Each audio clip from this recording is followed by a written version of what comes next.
Think incognito mode keeps you invisible? Think again. Windows is still tracking everything you do, and I'm about to show you exactly where to find it. First up, your DNS cache. Every website you visit, private mode or not, gets logged here. Open command prompt and type ipconfig/display DNS.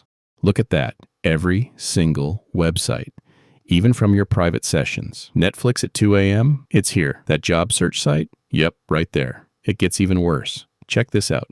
Windows creates a file here for every program you run. Go to this path. See these files? Each one has a timestamp.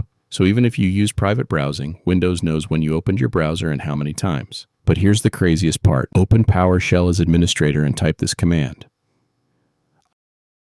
I can't show this, but this is every website login attempt, even in private mode. So yeah, private browsing, not so private after all. Windows is basically keeping receipts on everything. Want to actually stay private?